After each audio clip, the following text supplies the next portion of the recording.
উপস্থিত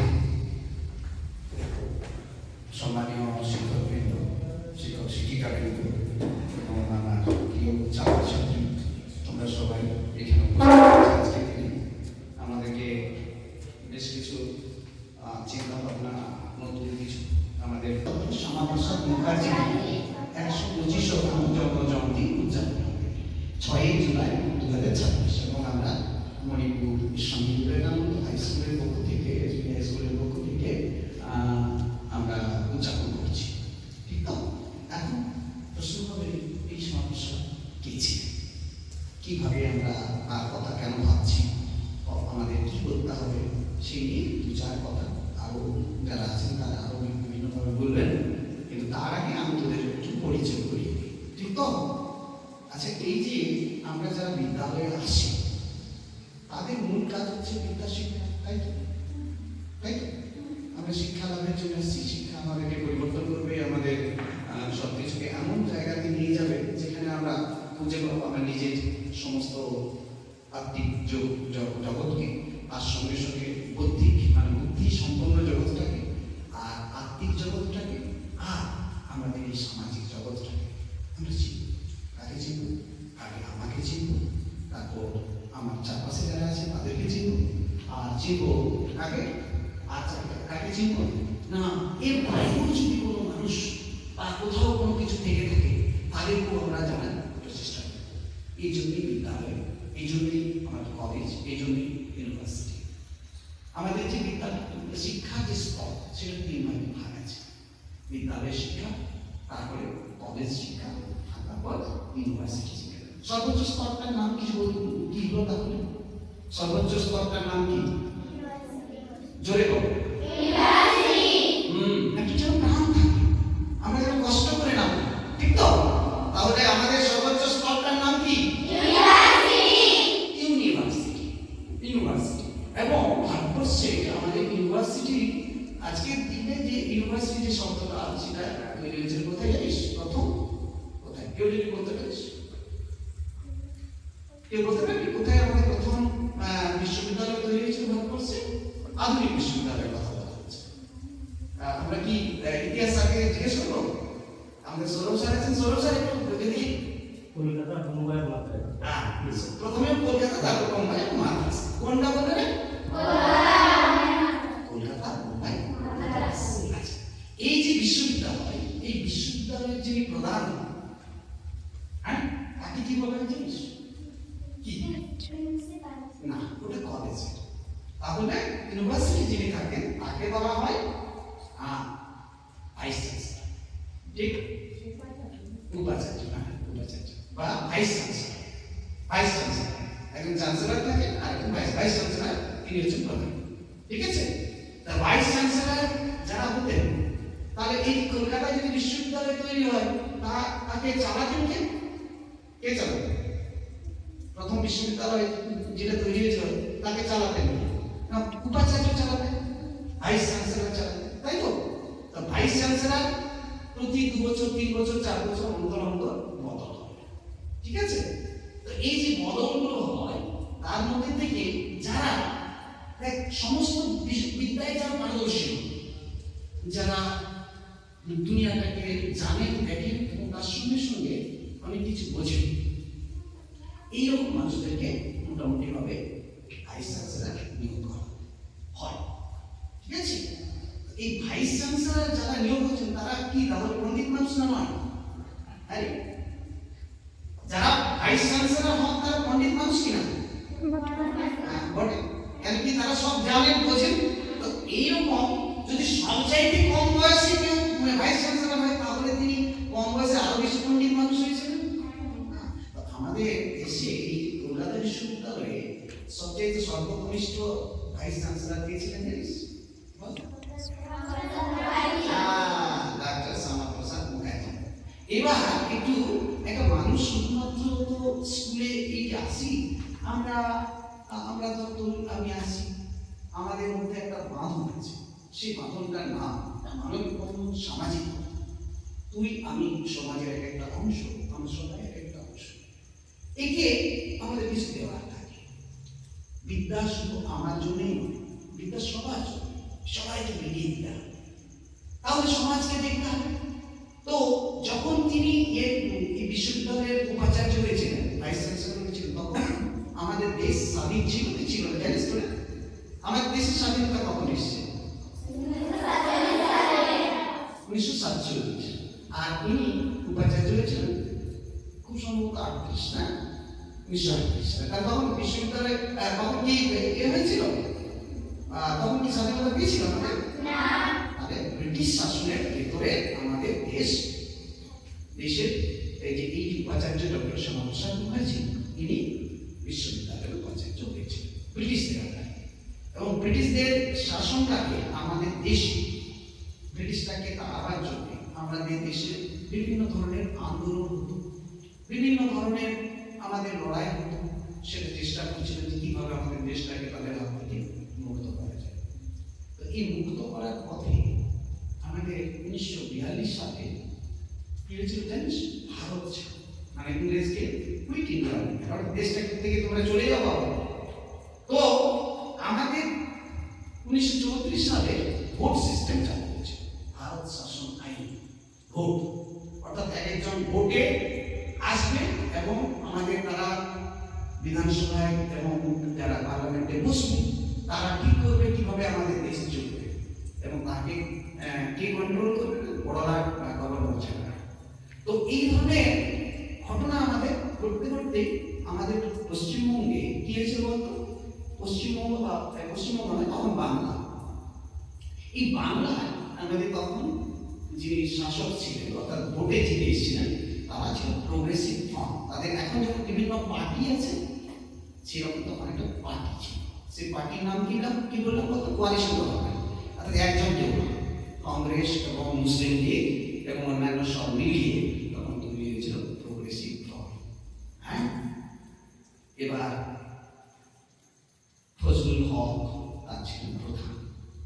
এই সময়টাতে তিনি ছিলেন আমাদের রাজ্যের অর্থমন্ত্রী, অর্থাৎ বাংলা মূল যে অর্থনৈতিক যে চিন্তা সেটা দায়িত্ব কার ছিল?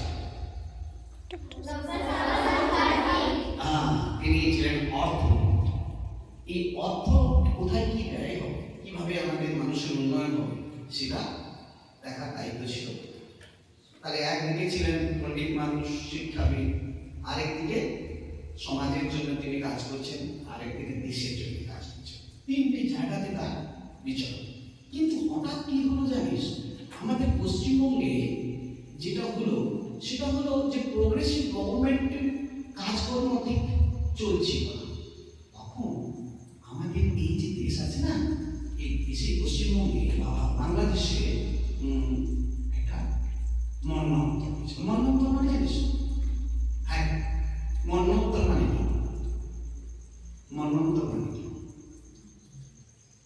মন্বন্তর মানে দুর্ভিক্ষ, অর্থাৎ খাবার কিছু নেই, খাবার শেষ। খাবার কিছু নেই, কেন খাবার শেষ হলো? হ্যাঁ, তোদের মনে হচ্ছে না দেশে হঠাৎ করে পশ্চিমবঙ্গের মানুষের খাবার শেষ হয়ে গেল কি করে? হাজার হাজার মানুষ মরতে লাগলো, লাখ লাখ মানুষ মরতে লাগলো। কতজন মারা গেছিল? সরকারি হিসেব অনুযায়ী মারা গেছে 10 লক্ষ লোক বাংলা মারা গেছে। এবং এই মারা যাওয়ার উপরে তিনি তখন বললেন যে না, এটা সঠিক, এটা it's a kind of genocide, এটা গণহত্যা। এই দুর্ভিক্ষ আকারের জন্য নয়, বর্ষা বন্যার জন্য নয়, বা আমাদের ভূমিকম্পের জন্য নয়, এটা হচ্ছে মানুষ তৈরি জেনোসাইড। বই লিখলেন কে? বই লিখলেন, সে বইয়ের দুটো লাইন আমি তোদের কয়েকটা কথা তোদের বলে দিচ্ছি। বই লিখলেন, কি বই? যে মানুষ তৈরি গণহত্যা, পঞ্চদশ মন্বন্তর। এই 1350 সালে হয়েছে বলে এটা পঞ্চদশ বলা আছে। পঞ্চদশ মন্বন্তর বাংলায় বই লিখেছেন, সেটাকে ইংরেজিতে অনুবাদ করেছিলেন সুদীপ প্রকাশ। এখন ওটা পড়ানো হয় ইউনিভার্সিটিতে, বিভিন্ন জায়গায়, দিল্লি বিশ্ববিদ্যালয়। এখন পঞ্চদশ মন্বন্তর। এই যে মন্বন্তরের গল্প, সেটা কি বললো জানিস? সত্যি কথা, মানুষের কথা, কি কথা? যে দুর্ভিক্ষ বা কষ্ট, মানুষের যে টাকা পয়সার অভাব, এগুলো শুধুমাত্র এর তৈরি নয়, এই যে আমাদের আকাল করছে তার জন্য নয়, প্রাকৃতিক কারণেই তৈরি হয় তার জন্য নয়, যারা শাসন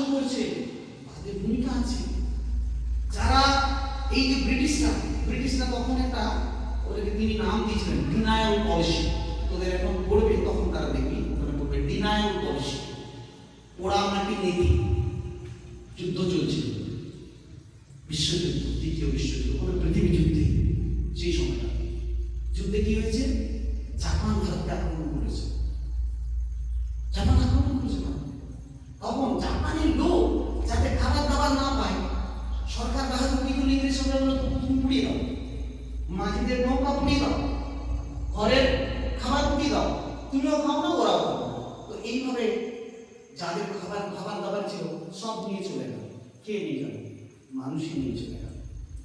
তাহলে এই যে শোষণ এবং বঞ্চনা, এই যে সরকারি সিস্টেম, এই সিস্টেমই আমাদের দুর্ভিক্ষের প্রধান কারণ। মানুষ পাশে না থাকলে, যখন সাম্রাজ্যবাদী শাসন আসে, তখন কিন্তু এরকম ভাবে মানুষের খাবার দাবারের অভাব হয়। শিক্ষা দীক্ষা তখন মানুষরা কি করে, শিক্ষা দীক্ষার মানুষরা গিয়ে লড়াই করতে পারে না, মিছিলে অংশগ্রহণ কম করতে পারে, তারা কলম ধরে। তখন তিনি লিখেছিলেন বিভিন্ন ধরনের লেখা। আর 3টে বই আমি তোদেরকে এখন বলছি। একটা কি বললাম, একটা বললাম পঞ্চদশ মন্বন্ত, 1350 সালে মন্বন্ত দেয় পঞ্চদশ, হ্যাঁ, যার ইংরেজি অনুবাদ সুদীপ প্রকাশস্থ লিখেছিলেন, এবং সেটা এখন মানুষ পড়াশোনা করে। মানুষ লিখেছে, আমাদেরকে দেখতে হবে, বুঝতে হবে কেন বলছেন। আজকে আমাদেরকে ভাবো, আসলে আমরা যখনই আমাদের দেখতে পারবো, বুঝতে পারবো, তখনই কিন্তু আমরা আসলে মানুষ। এই চিন্তা ভাবনা নিয়ে তারপর তিনি লিখলেন আরেকটা বইয়ের নাম। সেই বইটা কি, সেই বইটা হচ্ছে কি না, লিভস অফ লেটার, পাতা, চিঠির পাতা বলে বই। তিনি চিঠি খুব একটা বেশি লেখেন, তবে তিনি বড়লাটকে, গভর্নর জেনারেলকে চিঠি লিখেছিলেন এবং মন্ত্রীদেরকে চিঠি লিখেছিলেন। সেই চিঠি লিখে তাদেরকে, এবং সব থেকে বড় আনন্দের কথা জানিস, তখনকার দিনে আমাদের যে কাজী নজরুল ইসলামের নাম শুনেছিস কেউ? কে কাজী নজরুল ইসলাম? কে? একজন কবি, বাংলায় লিখেছেন। আমাদের বর্তমান জেলায় জন্মগ্রহণ করেছিলেন, চুরুলিয়া গ্রামে, এবং বাংলায় লিখতেন, ব্রিটিশদের বিরুদ্ধে লিখতেন। তাকে বলা হতো বিদ্রোহী কবি, বিপ্লবী কবি, বিভিন্ন রকমের আছে। তাকে লড়াই। তো তার জীবন খুব দুর্বিষহ। কি জন্য? আর্থিক অনটন, খুব দরিদ্র ছিল। তখন তিনি কিন্তু চিঠি লিখেছিলেন। মন্ত্রী ছিলেন নাজিরউদ্দিন, এখানকার আমাদের বাংলা মন্ত্রী ছিলেন, মূল মন্ত্রী ছিলেন, মুখ্যমন্ত্রী ছিলেন নাজিরউদ্দিন। তাকে কিন্তু চিঠি লেখেননি, তিনি লিখেছিলেন শ্যামাপ্রসাদকে। বলেছিলেন যে আমি একজনকে দেখতে পাচ্ছি এই পশ্চিমবঙ্গে, বা এখন আমরা পশ্চিমবঙ্গ বলছি, তখন বাংলা। তো এই বাংলায় একজনই মানুষ আছেন যিনি মানুষের কথা প্রকৃত অর্থে ভাবেন, সেটা হচ্ছেন আপনি। আপনি আমাদের সবার পাশে দাঁড়ান এবং আমাকেও আশা করি বঞ্চিত করবেন না। আপনার প্রতি আমার আস্থা আছে। শ্যামাপ্রসাদ তাকে আশ্রয় দিয়েছিলেন, তাকে হেল্প করেছিলেন এবং তাকে লেখার জন্য আরো ইন্সপায়ার করেছিলেন। এখন শ্যামাপ্রসাদ নিয়ে তো অনেক বলবো না, স্যারেরা অনেক কিছু বলবেন, কিন্তু আমি বই সংক্রান্ত কথাগুলোই শুধু তোদেরকে 2-3টে বলে দিচ্ছি, ঠিক আছে? তো সেটা হচ্ছে লিভস অফ লেটার্স। আমরা পাই প্রণবানন্দজি মহারাজের নাম শুনেছিস? ওনাকে আমাদের একটা কি বলবো অবতার হিসেবে দেখা হয়। এই যে ভারত সেবাশ্রম সংঘ, প্রণবানন্দজি মহারাজের যেমন রামকৃষ্ণ মিশনে যাকে পূজা করা হয় তিনি ছিলেন রামকৃষ্ণ, তেমনি ভারত সেবাশ্রম সংঘে যিনি পূজিত হন তার নাম প্রণবানন্দজি মহারাজ। এই প্রণবানন্দজি মহারাজ তখন বারাণসীতে ছিলেন।